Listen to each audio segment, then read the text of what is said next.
On this Monday afternoon. This is October, October 2, 2023, and we want to say welcome to a fresh edition of this Civil Service Hour. You're busy. It's a program that brings you up to speed on matters relative to the well-being, the welfare of civil servants across the length and breadth of this nation. Those who work in the public sector. It's a program that is informative, that is insightful, as well as is interactive and educated as well, because we give you happenings, details, or things that are happening within the civil service agency. The civil service agency is central government agency that has a statutory mandate of responsibility to supervise and manage the civil service, that is those working in the public sector. That institution have been established since 1973 in May, and it's been legislated. That's why we say it's legislated. It's by law.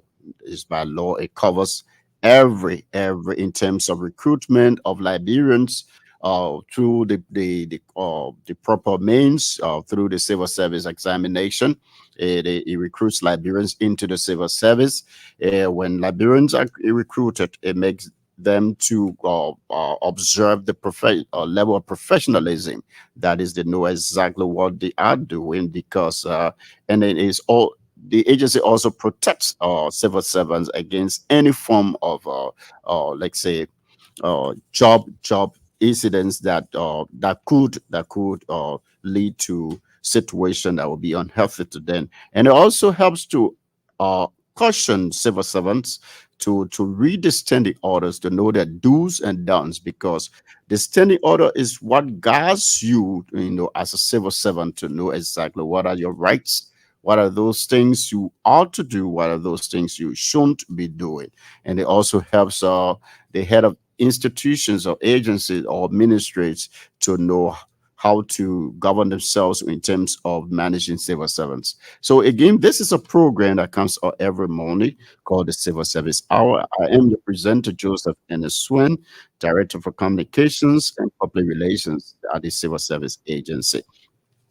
Today we will be highlighting. We continue. Last week we highlighted the rationale and the benefit of the harmonization, that is the pay harmonization or the reform.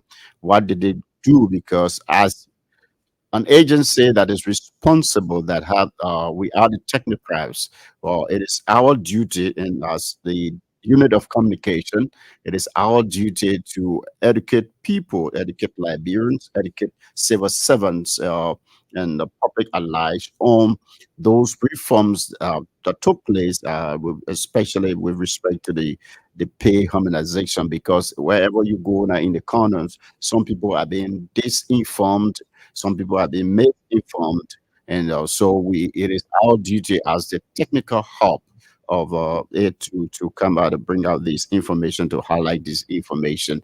On the 20th of last month, that was on a Wednesday, the Honorable Director General, Honorable James A. Thompson, had a very lengthy, educative, insightful interview with an internationally accredited or let's say Facebook Live or televised or network called the Closing Argument, and they focused on the pay reform. And I think the Honorable Director General did justice to that when that was lengthy, and he brought people up to the knowledge, up to speed on the benefits that came about, and people who called in were so marveled by the fact that the reform was so it was a benefit to Liberia than some of the information had been spewed around.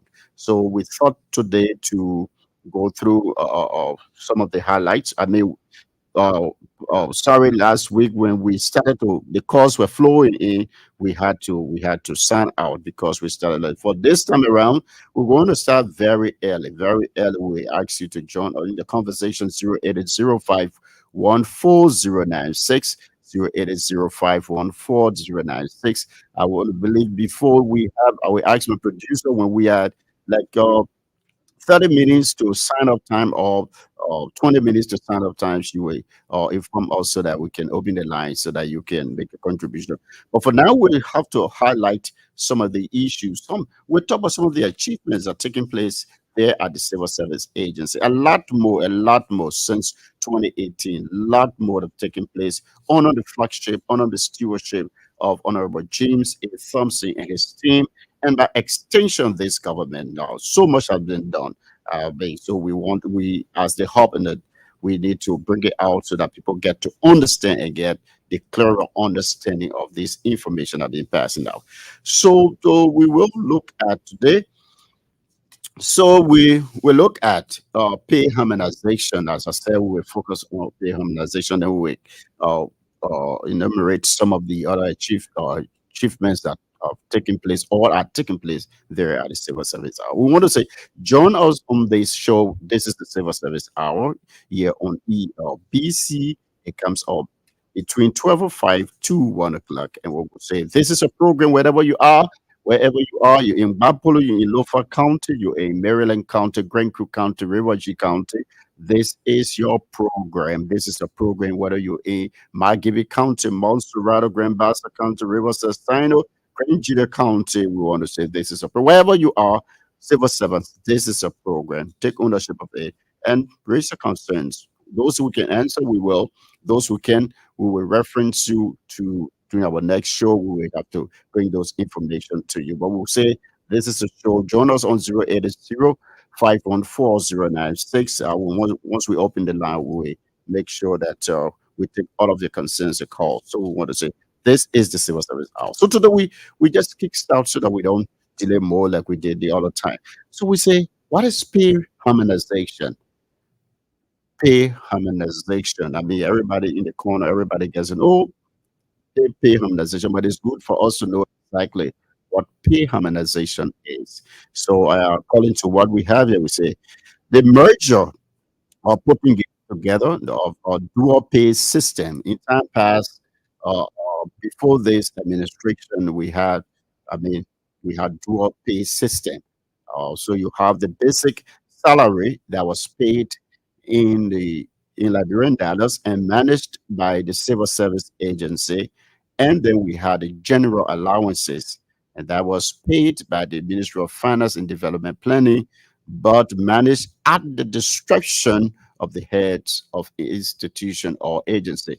Once they say managed by the discretion or head of institution, that was the general allowance. It simply means that uh, yes, the government, the finance ministry was giving that portion. So in time past, you have the Liberian dollars in called the basic salary that was strictly managed by the CSA into your account. Then we had another the thing allowance, general allowance that was managed, but it was paid by the government, but then was managed by the head of institution. So and that was in the US dollars, right? So that's they say home. So this government decided to put all together because, and we have to go. We see the reason why they thought it was necessary to put all of that is to merge the dual pay system, while the basic salary and the general allowance. So this is the rationalization of pay and grades, right? So it says giving individual on the allowance came into a system without going through the pay system. So going to the CSA. In time past, it was divided into two. You have people who were strictly into Mayuna. Before you become a civil servant, you have to go through the civil service process, the regulations, sometimes through the how they call the civil service examination. But if you have special profession or if there's a need to call, sometimes you have a higher degree, like a master's degree. Obviously, you would not go through that examination, but it means you have to go through all of the other rudiments, interviews, and a lot more you can go through other than just the writing of the exams, right? So in time past, the civil service had up to 45,000. That is the 44,000 who were always quoted as civil servants. Those were the ones civil service agency knew about. They were recorded by there, they had the records. There were others who were brought on board, who weren't going through that, who didn't go through the process, and obviously civil service didn't have records on them. So yeah, 44,000 was quoted as always, but there was others who were also in the various agent or ministries, agency commissions who didn't go through the process. So they were there in time past. So the head of institution will decide that, hey, I will give Robert this amount, this staff this amount, and I'll give the staff this amount for the general allowance. For the basic salary, that was clear. I was we went straight into that. But when the government came into being, they said, hey, through the civil service agency, they said, no, that was not fair. They put all of the monies together, the salary together. That is, they have a merger of the dual system, whether it is basic salary, whether it is general allowance, they put it together. With this putting together, the head of institution had no reason to decide which one to give you. And when they decided to put it together, they brought people in a various pay grade. That is the pay grade, right? That is every position within, according to the civil service standing order or according to the civil service regulations, has the amount to be paid. That is our threshold. That is, if you were, for example, if you were a communication, like I will use the example, a communication director, you are to be paid from this to this. You can go beyond that. In time past, those rules and regulations were not followed because the head of institutions controlled what? The general allowance that was in the USD and were more. So the controller could decide what to give at their discretion, right? While civil service was responsible for the basic salary. Government said no. Let's bring the system together into one, the centralized one, where everyone's pay will have to go strictly into his or her account. But then you have to be paid in accordance with your position. Nobody's going to decide whether you should pay one driver 400, the other driver they should pay him 200 because of no, this time nobody's going to do that. So they brought people in the air what. So it was necessary because they needed to have people being paid within the pay into the grades. So that was one of the good things that happened when it came to that, right? Now it was noticed that 80% of civil servants were making below the what the required pay or salary. The government realized that the civil service realized that uh, 80% of the civil servants by then were making below. So they needed to do something. And they needed $120 million to upgrade the 80% of civil servants' salary. They needed 120 million United States dollars to do that. That's a huge money, right? Can you imagine? So it was necessary that they came up with a lot of strategies. And it is a mark of a great leadership to be so thoughtful of that kind to say, hey, we need, yeah, because there are other competing priorities. So to take to upgrade people, because firstly, you want to upgrade people's salary because they thought that it was not a good thing to have certain people making far beyond the pay grade that is some people were making 15,000 people were making. So the system made sure that no one there was no double dippers. Who do we call double dippers? In time past, you see, uh, employee X will be on this institution salary or salary list. You'll be on two or three. I mean, that was unfair. And at the end of the day, some people were taking. At the end of the day, some people were taking up to 15,000 home when they have 80% of the civil servants were below the pay grade. So the system, when it was generated, they say, hey, no, we have to bring people back into the air. So when you were carried there by the minister or head of agency, and because of your proximity to that person, they decided to pay you far more than but you are required to have that by your position and above every other person. Maybe you have four drivers there. You were carried there, and the other drivers were making 300. You there making five, $600 based on your connection. No, it brought people back. So it decided to bring people back. So you see, what is good that this happened. Now, what it did was, so when they brought people back, there was some cash left. Obviously, there was a great strategy to generate fundings to upgrade people, those who were below the salary range. That is, so when they upgraded people to that level, to the salary range, that is, and the president spoke one time and said that nobody should make below 150. Of course, today nobody is making below that. It's helping. Now, one of the best issues before we come to some of the benefits too, yeah, is that there are some people today who have retired and they are carrying very less home from the Social Security contribution, because during those days, the Social Security contribution came from the basic salary. It came from the basic salary. So the basic salary was so low and it was in Liberian dollars. Take for instance, if somebody was monthly used to carry 400 from the general allowance, used to carry 400 United States dollars home, and then he used to carry also, he was entitled to 15,000 Liberian dollars from the basic salary, and the contribution of Social Security came from the basic salary.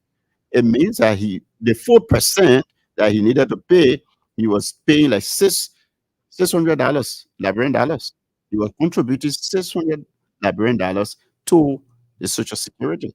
And Social Security contribution is good.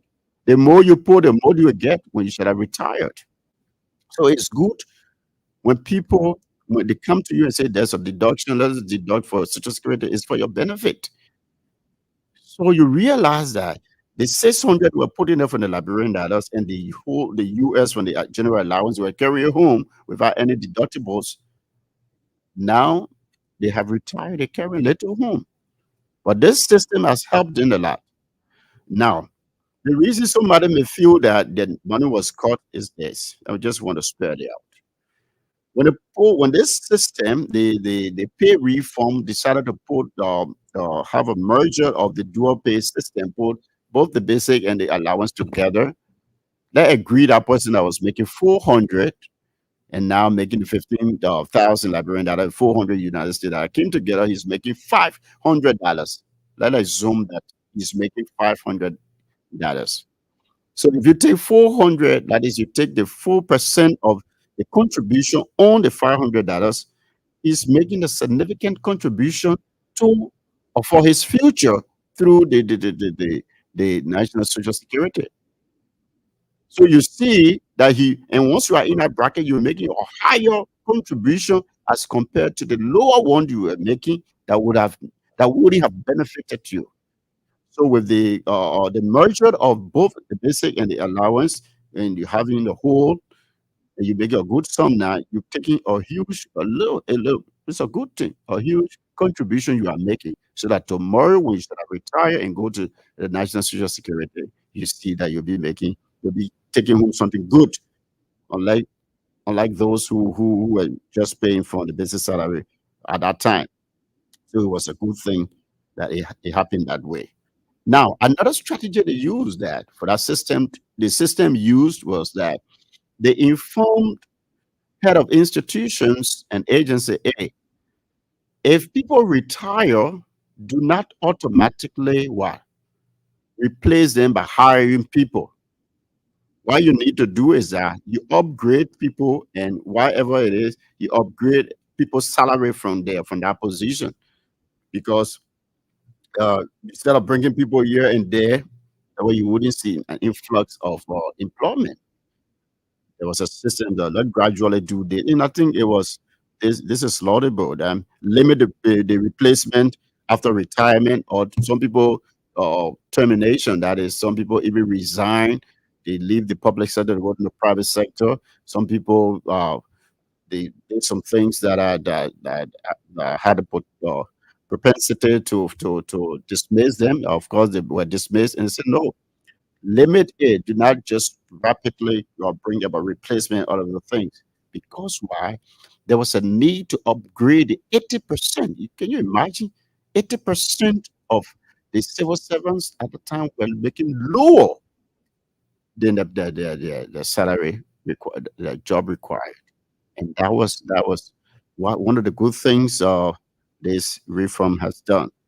Now, so you say, like, you take for instance, you go to the National Police, Liberia National Police, there was great increment. You come to the National Immigration Services, great increment. You come to Fire Service, Drug Enforcement, Armed Forces of Liberia, teachers, and health workers. You saw that through this reform, the benefit of the reform, today they have an offshoot of their monthly take home, unless in time past. In time past, you realize somebody was taking 65 for the father, which are far below, far below. So this reform helped to to to bring about an improvement in the salary structure or the take home of civil servants. So this is the civil service hours, folks. We thought to bring you highlight on these things so that as the hub or the agency that is responsible when they are news peddling around about pay cut and all of those things, we thought we need to provide the information. On this show, we don't talk politics, but we bring facts, we bring information. So it is left with you out there to judge as to accept what we're giving you or allow yourself to be disinformed or misinformed. But yeah, we provide facts at the civil service. We don't talk politics. Yeah, as Liberians, we can go out and do our own thing, affiliation. But when it comes to our job, we talk strictly facts and issues that are relevant to what we do. So when people come up with this, we talk to keep highlighting on them. Now, what also some of the benefits that came with this reform? Through the reform, there were 3,500 supplementary teachers. There were people who were working for 5, 6, 7, 8 years as supplementary teachers or volunteer or voluntary teachers. And they were being paid at that time, they were being paid between 4,000 to 8,000 Liberian dollars as a compensation. Can you imagine somebody is teaching? This reform has allowed the government to migrate them into the central payroll. And now you know what they are taking home? They are taking home this monthly salary. Now they are fully government employed. They are no more supplementary teachers. They are no more voluntary teachers. The 3,500 teachers have been brought on payroll, central payroll. They are being paid between 20,000 to 25, 30,000 monthly. Between 20,000 to 25,000 going to 30,000 monthly. Can you imagine bringing 3,500 teachers who were volunteers at the time, bringing them on board? This is a benefit of the reform. This is the benefit of the reform. The reform also, what another benefit of the reform, the pay reform, what did it do? There were times our international partners were responsible for or third of the health sector budget. They were paying like health workers, like about 2,000 health workers. They were paying their salaries on a monthly basis and supporting other facilities with gasoline, other things, other areas in about 6 to 7 counties. About 2,000. What happened? At 2017, that arrangement ended.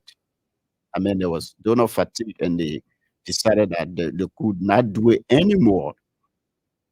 I mean, the government said no, the Liberians, they brought them on board the central payroll and they say, hey, we absorb them into the central payroll. Today, through the reform, the 2,000 health workers are being paid. That were paid initially by, we call the pool fund, the health sector pool fund today, which closed in 2017. Today, we have then on the central payroll. Can you imagine as huge as it was? Government decided to bring them on board. Now, the reform also allow us to have control, right? Or control over the pay, the wage bill.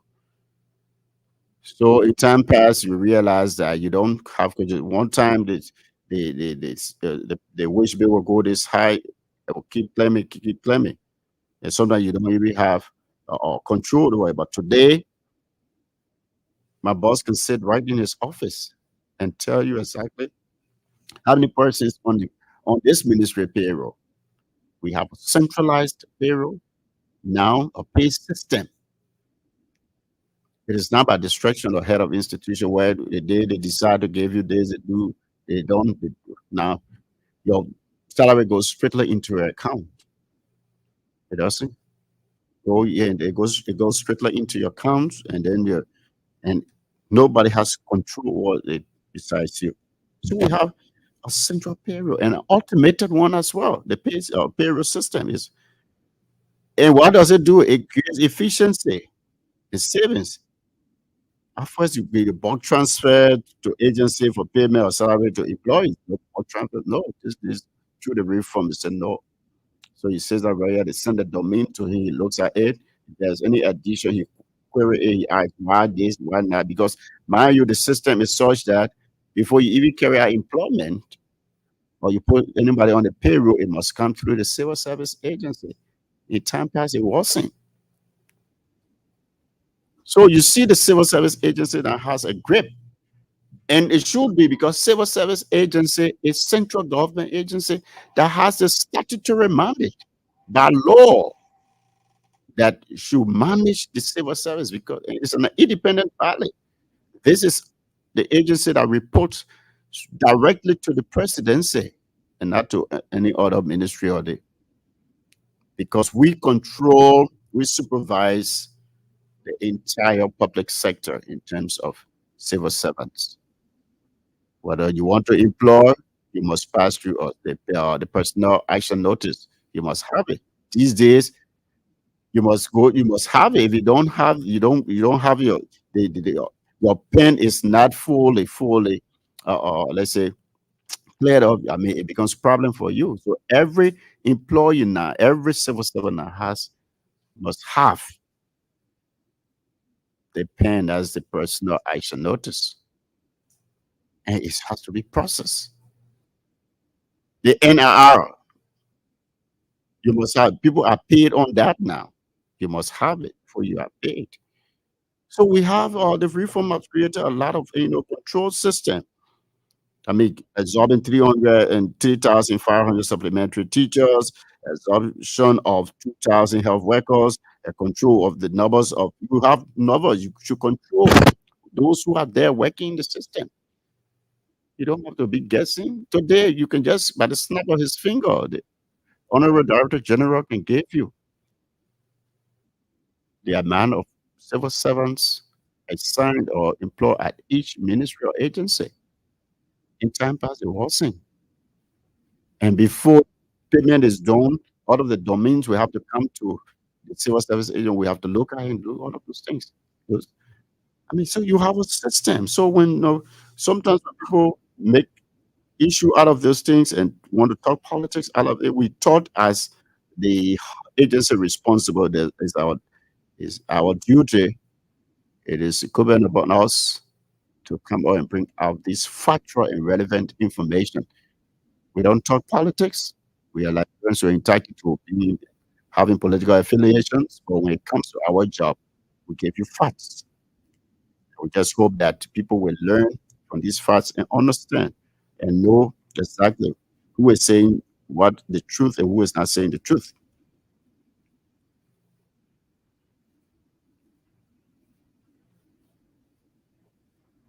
Today, in time past, through the civil service agency efforts, doctors were being paid 700. Today, they are making between 2,000 to 2,005. Can you imagine? From 700 to 2,000, 2005. Nurses have been upgraded. So people in the health, so the teachers also there. So the whole lot we're doing today, we see the director general is having a meeting here and there, is advocating. And each time he makes a suggestion to the president says, "Go ahead." Once it's in the interest of the people, go ahead. He gets his blessing because the president is his direct boss. Like I told you, the civil service agency is an independent body that reports strictly to the presidency. So the whole lot to continue to do. Today we have a, a payroll that is audited. The General Auditing Commission audits the payroll. I give you information last week. Between 2018 to 2021, there was a physical verification carried out by the CSA and the General Auditing Commission.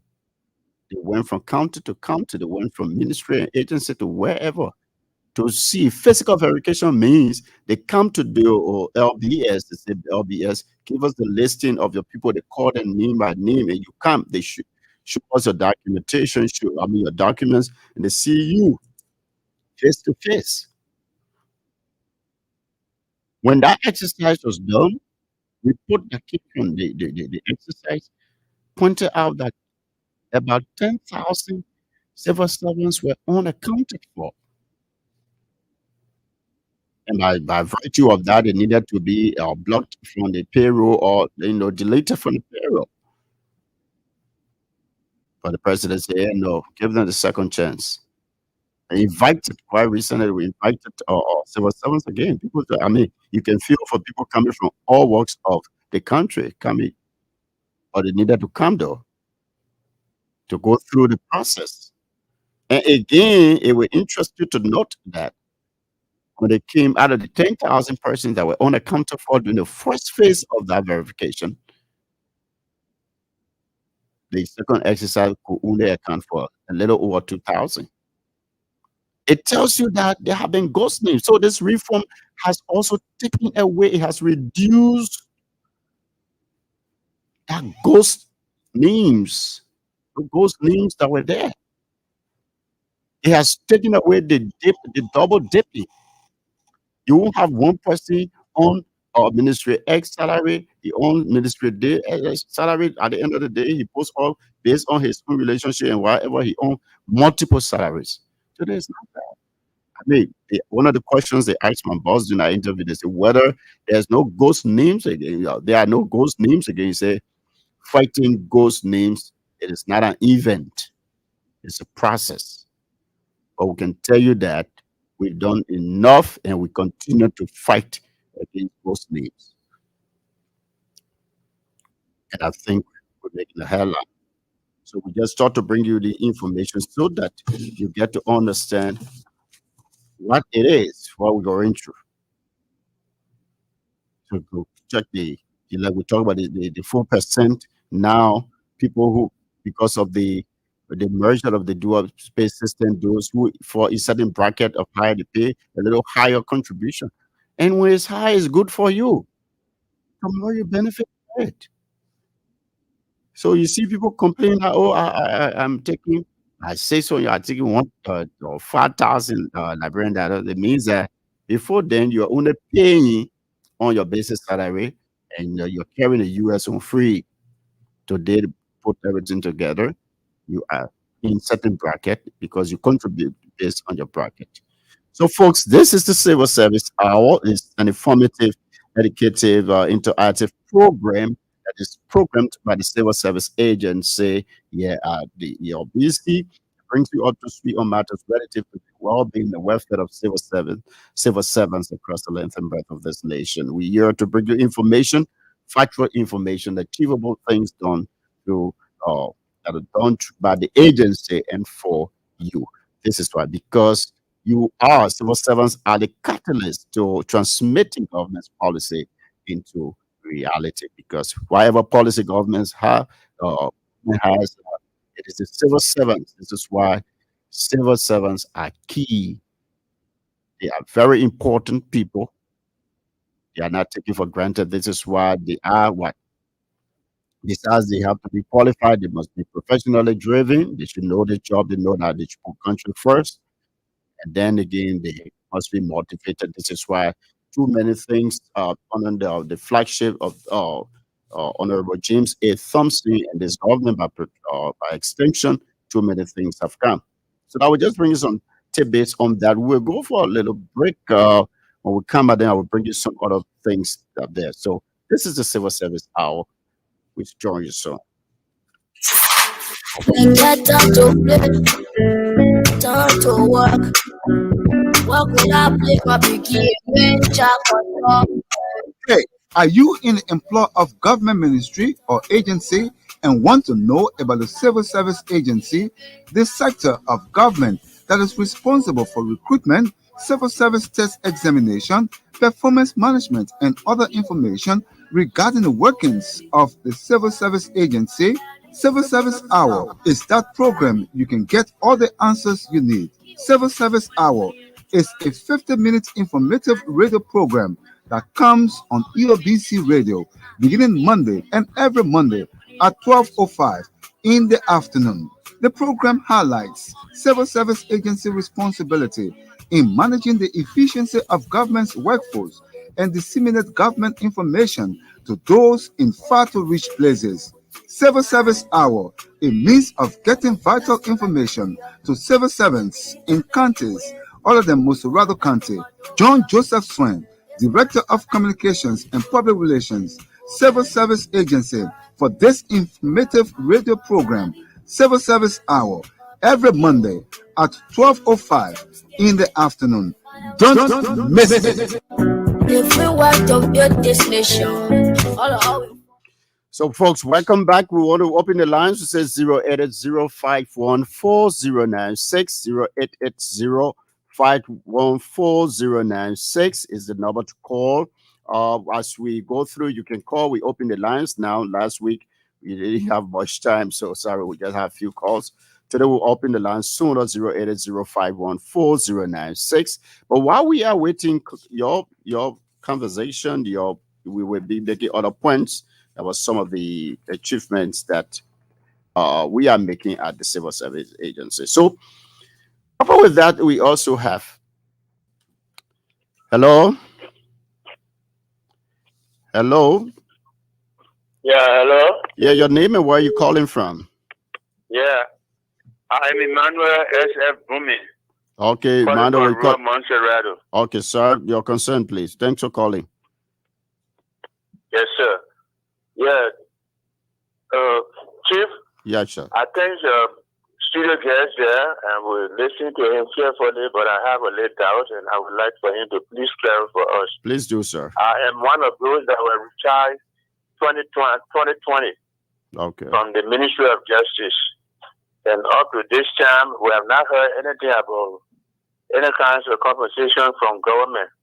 When I asked the Social Security, just got my name over air quoting I should carry this and carry that. I went to them. They gave me that letter that I'm one of the regulars, even that went above. But on the governmental side, I said the government civil service sent the name, so I took my way forward. So really, I want to clarify that for us, whether we are entitled to anything or only consider. Sorry, you're coming a little breaking. Your parting comment is unclear. You want to say that again? Yeah. Yeah, you are saying something at the end, but I want you to repeat. I said that I was one of those that was retired 2020. Yeah, I got that one. That took effect July 1st. Yeah, okay.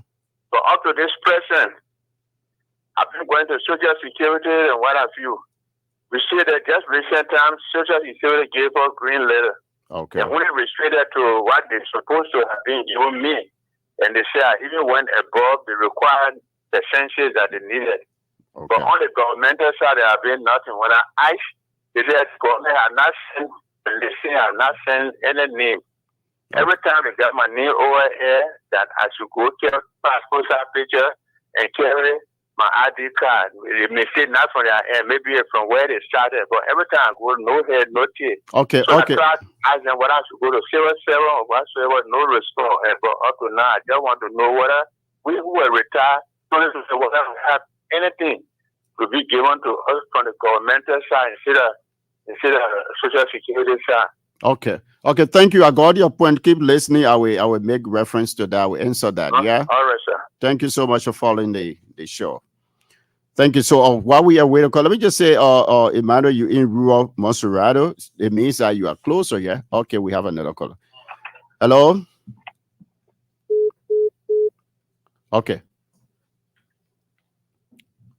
So I was saying, Emmanuel, since you are our chief, you are in rural Monserrado, it means that you can come straight to our head office that is within the Ellen Johnson Sirleaf Ministerial Complex.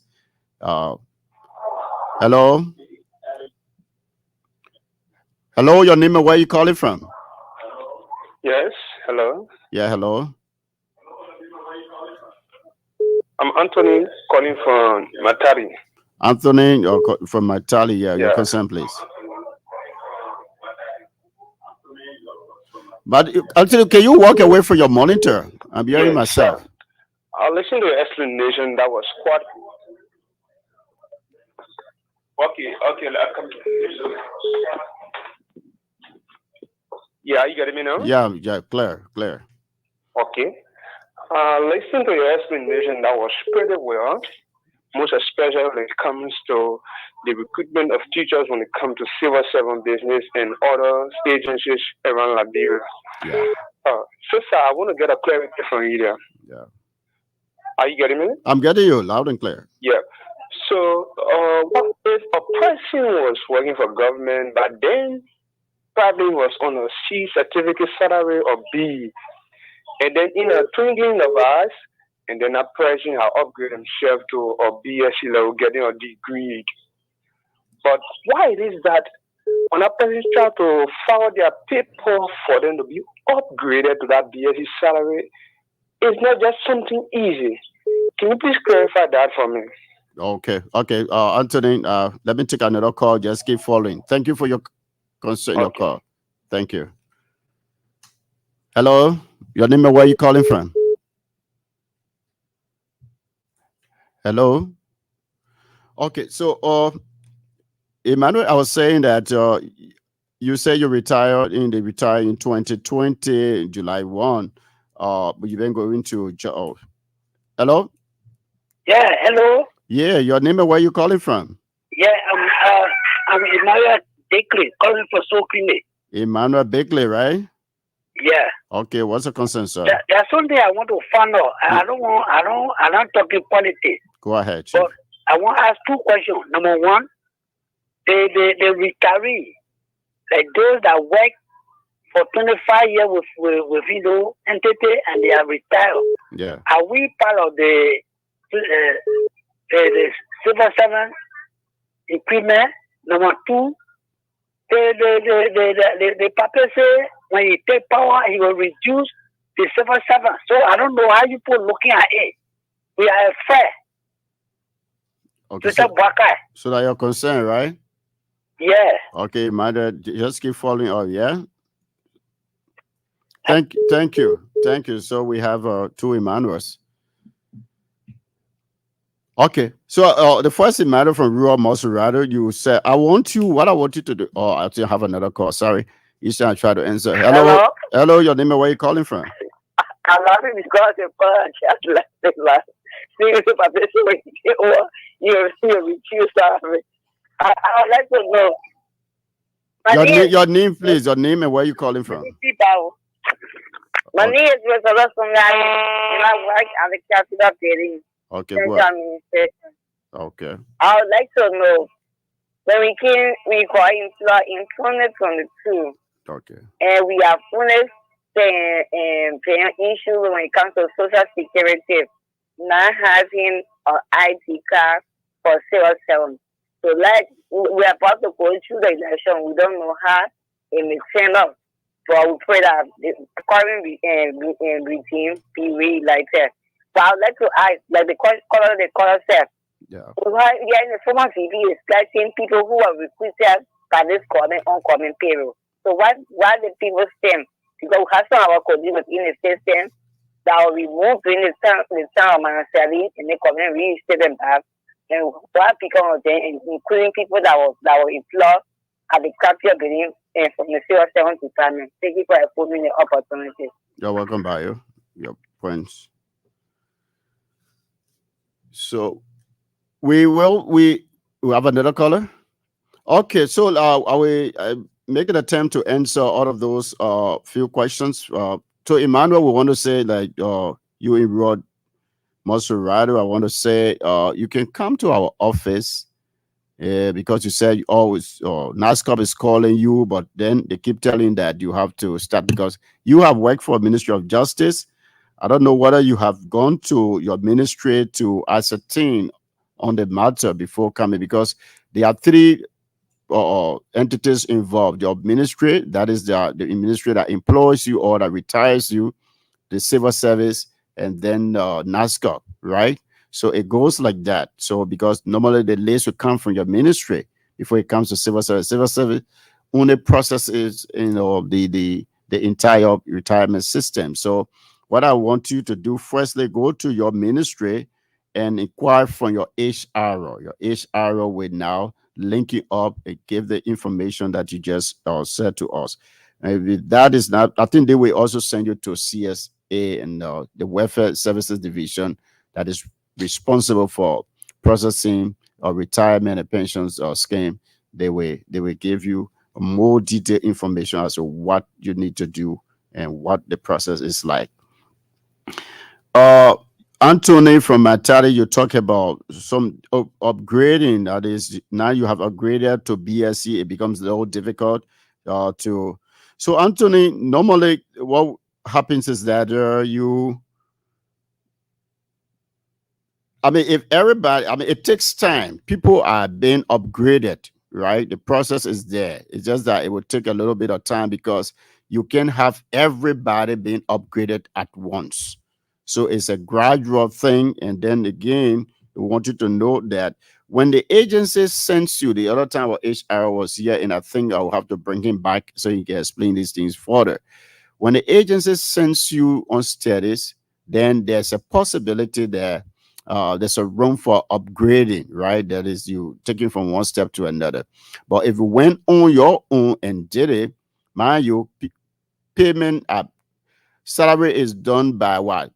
The position and not by the qualification too. So sometimes I agree, it becomes frustrating after you should have gotten your BSc and you are still being paid AA. But it's a process. People are being upgraded on a gradual basis because if teachers are upgraded and automatically they are upgrading the qualification and automatically getting upgraded on salary. You get nurses, you got doctors, you got other professionals doing it at once. It becomes a little bit difficult for government to handle, but gradually it's happening. So I just want you to keep pressing the buttons, and you can never tell. One of these days they will ask you to come.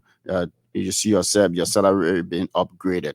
But I can say that the process is ongoing, but it's just that it takes a bit of time. So you talk about whether the former VP say USI. So let me just say that the civil service is there. We are guided by the standing orders of civil service, and then once you are qualified, you are there. It takes a whole process to come, but that's we don't want to delve much into that. But I can tell you that the civil service is always there to protect civil servants. So whatever at every bio, it speaks to the fact too that civil service agency is there to protect civil servants. That's why we are non-political. Though we are Liberians, we have the right to vote and affiliate, but on our job we don't carry politics there. So all I can say for now is that the civil service agency is there by rules and regulations. It has a lot, and it will guard people and protect people when it comes to that job, right?